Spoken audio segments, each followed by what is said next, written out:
you can make it all true, and you can make it undo. You see, it's easy.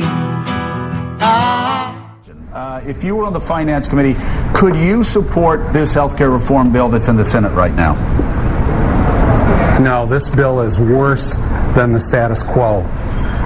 This is a huge, big wet kiss to the health insurance industry, and it's just deplorable that it comes from somebody who calls himself a Democrat. I understand why a lot of the Democrats have voted for it on the committee, because they're just desperate to get anything out there on the floor, and then hopefully they can put amendments on it and they can get it right. But I'm not. I'm very unhappy with this. Yeah. You know, can I just point out one reason why?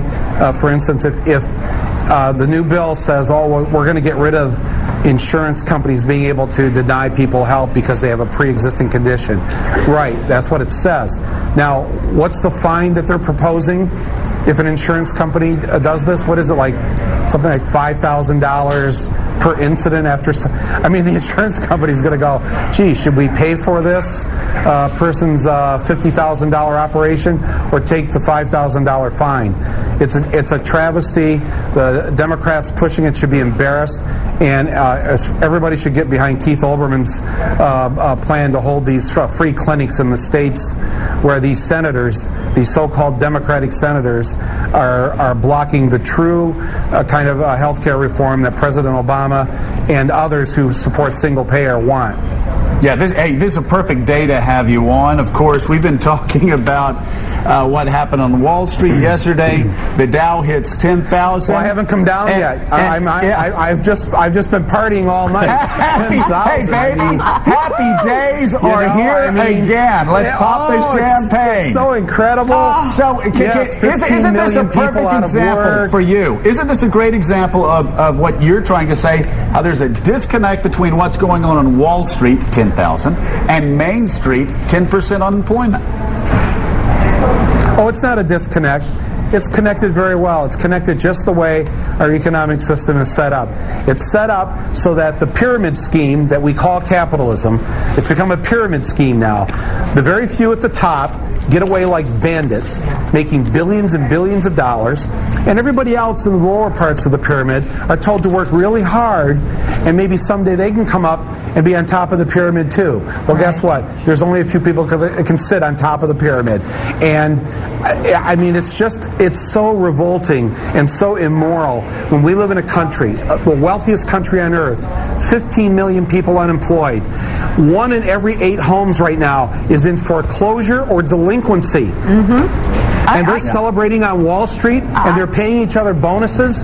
Last night, Mika and I were at the 92nd Street Y, and actually Christopher Buckley, conservative Christopher Buckley, Mika, remember he said, Aristotle had said there should be a 4-to-1 ratio between the best paid and the worst paid.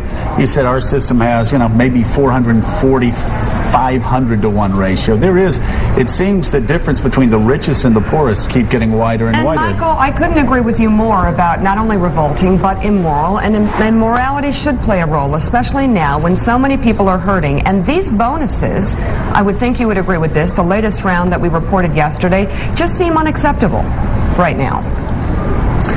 Well, for instance, Bank of America, we gave them about $30 billion of our tax money and this TARP money that they got. And guess how much they're handing out in bonuses? $30 billion. That's our money. This is absolute thievery. They shouldn't be handing out bonuses. They should be handing out warrants for arrest. Wow. And it's a year later, and no one's been picked up. No one's been charged with anything. In fact, we, the American people, allow this to continue to happen. I swear to God, in an hour or so, I don't know when they open up the congressional switchboard, but people should be calling their members of Congress, burning that switchboard up, sending emails, call the White House. The public comment line there is 202-456-1414. Here's how it is now. Okay. The wealthiest, let me finish, the wealthiest 1% right now in this country have more financial worth than the 95% under them combined. 1%, more than 95% combined. That's capitalism now. It's a system of legalized greed. It's way out of control. And when you talk about people and their pension funds, people watching this right now, nobody even knows if they're going to have a pension, what's going to happen to it. Everybody is full of anxiety. People don't know if they're going to have a job next year. This isn't how you run a country. This isn't how you create the next great thing and put people to work when you've got everybody going around so full of fear and just not knowing what's going to happen and not knowing if they can pay the mortgage next month. I mean, there's a foreclosure filing once every 7.5 seconds in this country right now. Well, let's go back to see who is overseeing all of this. I mean, there is a structure in place, and there has been a structure in place in terms of regulating the banks, in terms of overseeing the risks that they took on. There is no structure. So you can't just say that, these guys were just given the go-ahead to do whatever they wanted. I mean, who was watching the store in terms of the regulatory environment overseeing the financial services? Isn't that the problem, though? I mean, isn't that the fact that Christopher Cox at the SEC had a complete hands-off approach, and we Republicans for too long, we confused, and I think this is important that Republicans, that conservatives get their arms around this, because I finally have. We campaign and we talk to small businesses who are hurting that have all these really stupid regulations put on them, and so we throw this blanket over all regulation.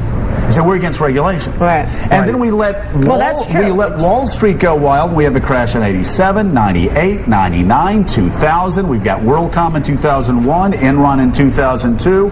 And then, of course, Michael, 2004, we've got Fannie and Freddie collapsing. Then 2008, everything collapses. You can be against regulation with small businesses. You can help people grow their businesses in Flint, Michigan, or Pensacola, Florida. But I think we all need to grow up and understand we have got to be tough on Wall Street. We've got to regulate. That's a great point. Can I just say that first of all, don't just beat up yourself for being Republican. It's the Democrats too. This went on under Clinton. I mean, a lot of it started in '99. And before that, of course, all the deregulation ideas started back during Reagan. But right now, you're right. They use the cover of, the poor small businessman has too much red paper or red tape to go through. That's true. But the reality is that the top 7 banks right now have 75% of all the banking assets in this country. All right? Whereas the 7,000 community banks, the small banks in this country, they lost nearly $3 billion last year. Okay, that's not true, though, with the big boys, the ones that took our TARP money. And I tell people, if you have money in any of these banks that took TARP money, take the money out. Take the money out of those banks. Don't reward them. Don't ever trust your money with these people again. Put it in a bank that didn't take TARP money. Put it in a credit union.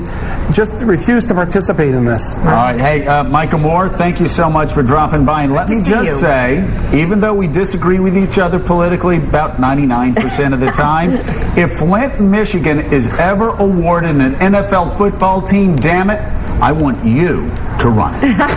All right, baby? I promised to do that, and I promised not to make any racist comments or take too much OxyContin. All right. Good. Grand Funk Railroad lives. Michael Moore, thank you so much for being with us. You can make it all true, and you can make it undo. You see, it's easy.